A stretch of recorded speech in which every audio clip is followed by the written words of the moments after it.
Thank you for watching Why I Killed You TV. Please make sure to like, comment, share, and subscribe to this particular YouTube channel and this particular video. I would greatly appreciate it.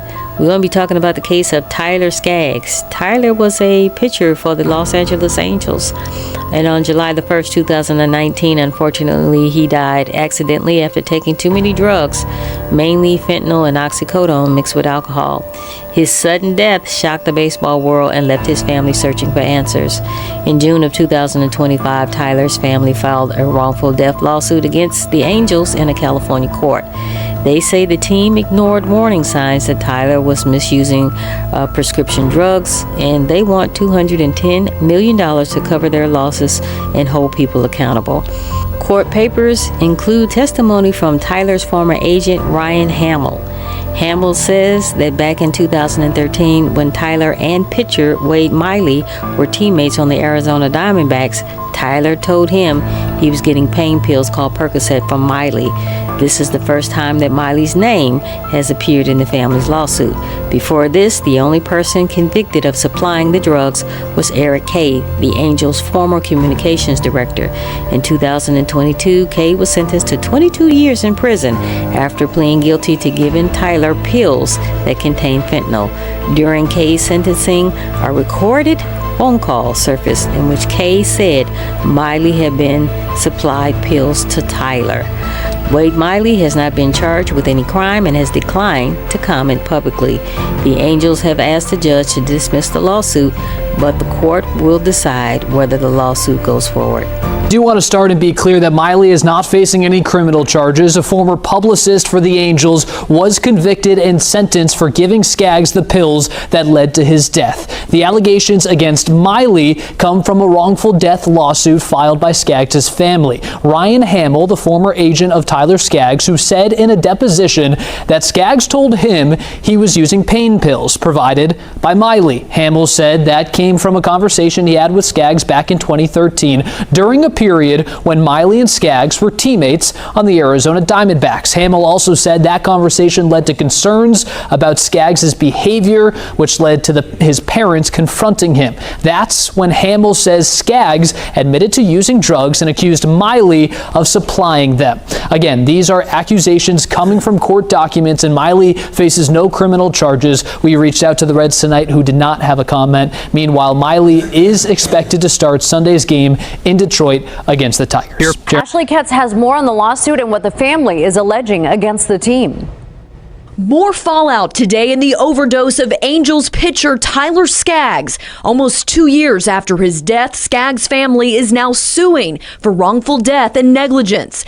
In addition to the Angels, the new lawsuit names former communications director Eric Kay and longtime vice president of communications Tim Meade as defendants.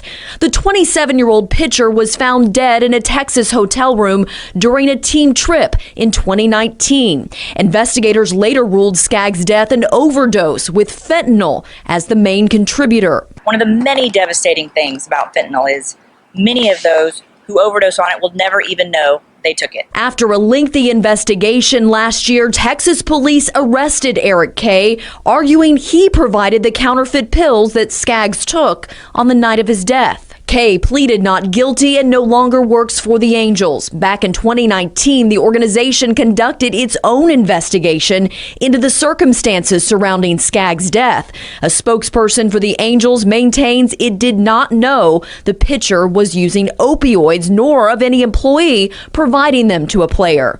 Adding today's lawsuits are without merit and calling the allegations baseless and irresponsible.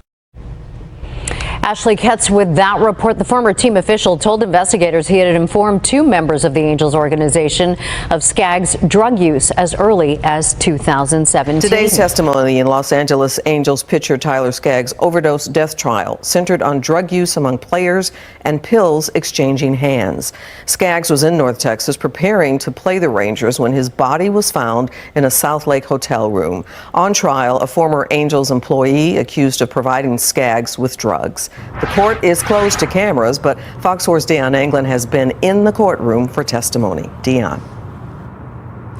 Well, the words spoken in this courtroom today likely to send a ripple effect throughout Major League Baseball. The jury here, though, will decide whether it has helped or hurt the case against Eric Kay. 4 big league baseball players testified in federal court Tuesday in Fort Worth. All described their connections to Tyler Skaggs, the man on trial, Eric Kay, and illegal drugs. Once teammate and former Angels pitcher Matt Harvey admitted to cocaine use dating back to his time with the New York Mets. He and Skaggs were friends, and their wives are friends. Defense attorney Michael Molfetta: when you got to California, you were still using cocaine? Harvey answered, yes. Molfetta: how often? Harvey: not a ton, here and there.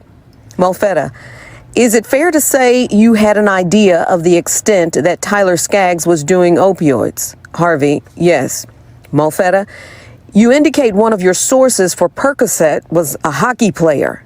Harvey: correct. Molfetta: you indicated you tried oxycodone with Mr. Skaggs. Harvey answered, yes. Molfetta: where? Harvey: the clubhouse, the dugout. Christopher C.J. Cron, another Major League player, took the stand. Defense attorney Molfetta, under redirect, asked, how many times would you say Mr. Kay got you pills? Cron: if I had to guess, about 8 times, could be less. Molfetta: how many pills at most? Cron answered, 15 to 20. The judge interrupts and asks, is that 15 to 20 for the whole 8 times or each time? Cron answered, one time at most, it was 15 to 20 pills. Molfetta asked, do you have any idea who gave Tyler Skaggs the pills that killed him? Cron answered, no. 2 other players admitted drug use and testified that Eric Kay provided them with drugs, including one-time Angels pitcher, now with the Phillies, Cam Bedrosian. Also, one-time Angels pitcher and current free agent Mike Morin. Near the end of the day, the government called Carly Skaggs, Tyler Skaggs' widow, to the stand. And under cross-examination, Molfetta asked, were you aware he was using oxycodone and Percocet and things of that nature on a fairly regular basis? Skaggs answered, no. Molfetta asked, had you known, would you have taken action? She answered, yes. Molfetta asked, did he have lots of injuries? She answered, he did. Molfetta: do you think that was stressful on him? She answered, yes. Molfetta: how so? Carly Skaggs replied, he wanted to be there for his teammates. He wanted to win ball games. When he was in pain, he couldn't perform to the best of his ability.